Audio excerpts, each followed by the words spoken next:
La Biblia tiene 4 narraciones de la vida de Jesús que en conjunto se llaman el Evangelio. Y el Evangelio de Juan comienza presentando a Jesús como la palabra de Dios. ¿Y qué significa que una persona sea una palabra? Es una muy buena pregunta. Así que vamos a profundizar. La narración de Juan tiene 21 capítulos y comienza con un prólogo diseñado con mucho cuidado que coloca la historia de Jesús en un contexto cósmico. Comienza así. En el principio estaba la palabra. En el principio. Así comienza toda la historia de la Biblia. En el principio Dios creó los cielos y la tierra. Exacto. Juan está afirmando que para poder entender realmente quién es Jesús, hay que comenzar bien atrás en el principio. ¿Y qué estaba haciendo Dios en el principio? Él estaba hablando su palabra creativa en la oscuridad. Palabras como que sea la luz, que brote la tierra seca, que crezcan las plantas. Imagínate a un rey que puede hacer las cosas solo con decir una palabra. Así es como Dios habla en Génesis 1, 10 veces, y cada palabra transforma la oscuridad del caos en un cosmos ordenado y lleno de vida. La creación escucha la palabra y obedece. Ahora, piénsalo. La palabra de una persona es suya porque encarna sus pensamientos, pero en la medida que sale de ellos, se vuelve algo separado. Esa es la idea que Juan explora a continuación.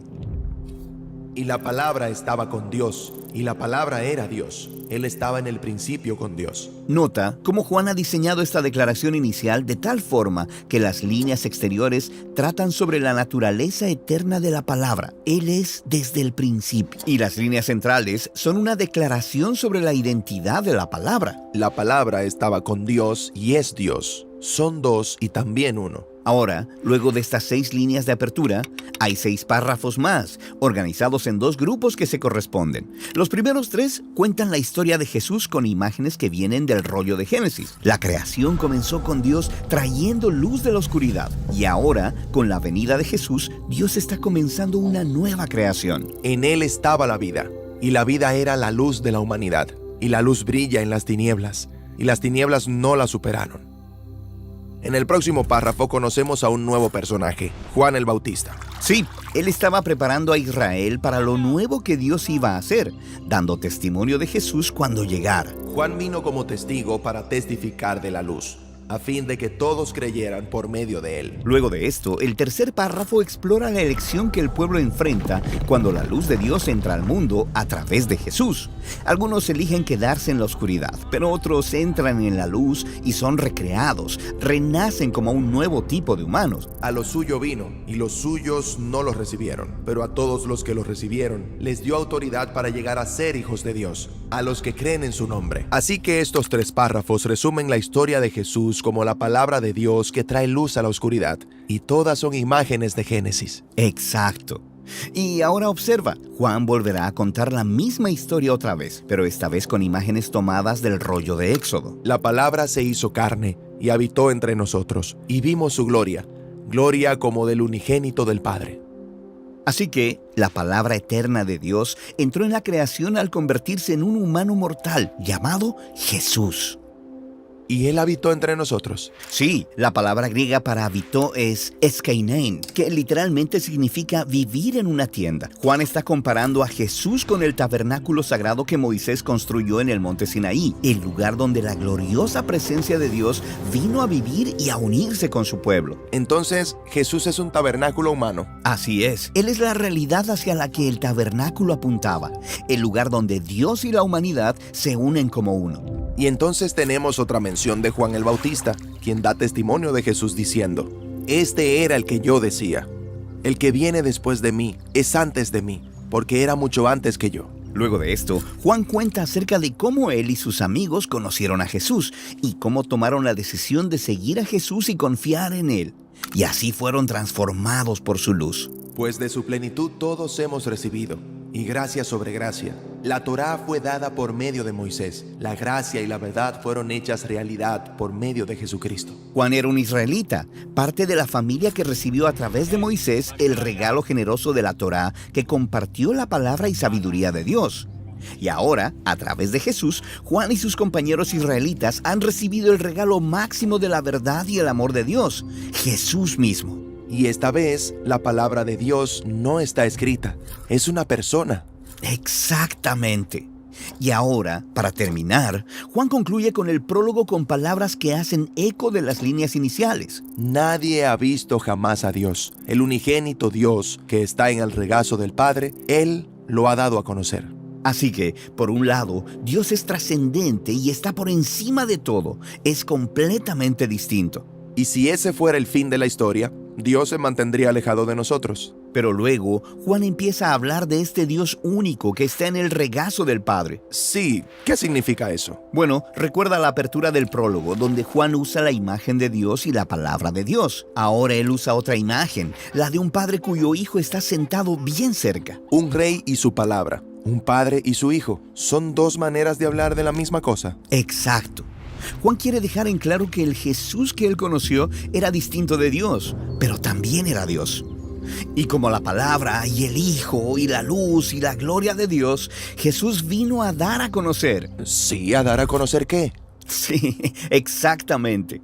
En el griego, Juan no lo dice. Él deja esa frase abierta. ¿Se le olvidó escribir la frase final? No, es a propósito. Es la invitación de Juan a seguir leyendo la historia para que puedas descubrir por ti mismo lo que Jesús quiere darte a conocer. En última instancia, Juan ve la historia completa de la Biblia como una invitación a conocer y ser conocido por el Padre y el Hijo, quienes juntos son el único Dios.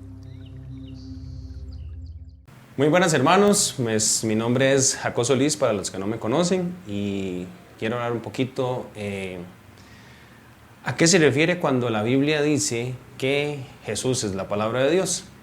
Pues en mi caso, ¿verdad? Viendo videos y leyendo la Biblia y todo lo que ha transcurrido en la vida, pues he logrado entender muchos aspectos, pero hoy quiero dejar claro por qué Jesús es la palabra de Dios. En muchas ocasiones hemos escuchado decir que Jesús es el verbo hecho carne, ¿verdad? Y eso lo podemos encontrar en Juan capítulo 1. Pero quiero enfocarme hoy en la historia y por qué Dios permite la caída del ser humano y por qué Jesús es la palabra de Dios. Entonces, para no redondar mucho en el tema, y al haberles mencionado que Jesús es el verbo, si nos vamos a las clases de español y demás, podemos entender que el verbo es una acción, ¿verdad? El verbo es una acción. Cuando se refiere al verbo Jesús, entonces podemos dejar claro que Dios, por medio de Jesús, creó una acción que nos salvó, una acción que nos sanó, una acción que nos llevó a estar cerca de Él nuevamente. Y ese es el punto específico del por qué Jesús es la palabra de Dios. También quiero recalcar durante la historia el por qué Dios permite la caída del ser humano. Dios deja que el ser humano caiga, ¿verdad? Porque Dios, en su conocimiento, ¿verdad? En su inmenso amor y en lo eterno que Él es, Él sabía que nosotros íbamos a cometer un error. Y el cometer ese error, el plan perfecto era Jesús. Y Jesús vino, murió en la cruz, nos salvó. Y hoy, por hoy, podemos decir que podemos acercarnos al Padre. Entonces, fue fundamental que pasaran todo este tipo de acciones, todo este tipo de cosas al inicio. En el inicio, Dios ya tenía claro qué era lo que iba a hacer con Jesús. Y Jesús, al día de hoy, es el que nos tiene en nuestra congregación, nuestras familias, en la felicidad, en lo que somos hoy por hoy. Entonces, hermanos, Jesús nos salva. La sangre de Cristo nos salva. Y esa es la historia. Esa es la historia en la que tenemos que entender. No tenemos que entender más allá. Lo que tenemos que entender es que Jesús murió por ustedes y murió por mí. Entonces, es fundamental que entiendas que Jesús es la palabra de Dios. Cuando Dios se refiere en su palabra que Él es el verbo, es la acción de lo que Él sabía que iba a pasar. Porque hubiese sido muy fácil de que Él nos hubiera dejado en el jardín del Edén y hubiese dejado nada más que nosotros viviéramos. Pero simple, punto final, dijo, te voy a poner ahí y tú vas a gobernar y tú vas a guiar y tú vas a hacer esto y tú vas a hacer el otro. Sabían que íbamos a cometer ese error y él ya tenía un plan muy especial. Un dato muy curioso que quería traerles es también que Dios no anda pensando en castigarnos, siempre anda pensando en cómo darnos una salida, en cómo darnos esa parte fundamental que nos tenga alejados del pecado.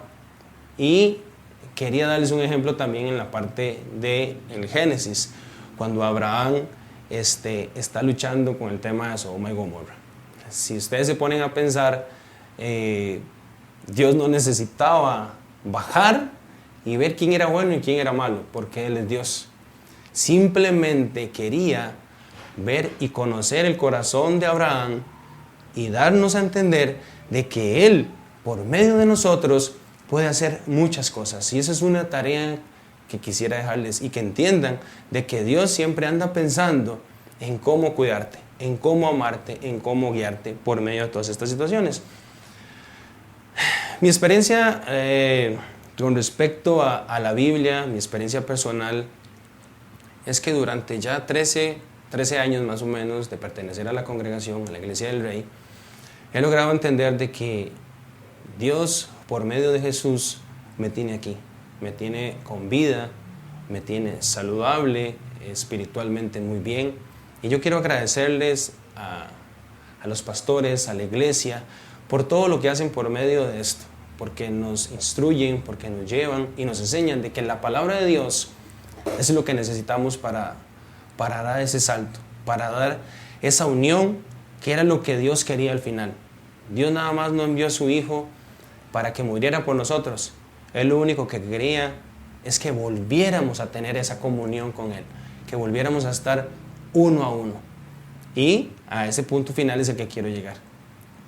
Jesús viene, muere por ti, muere por mí y te deja el Espíritu Santo.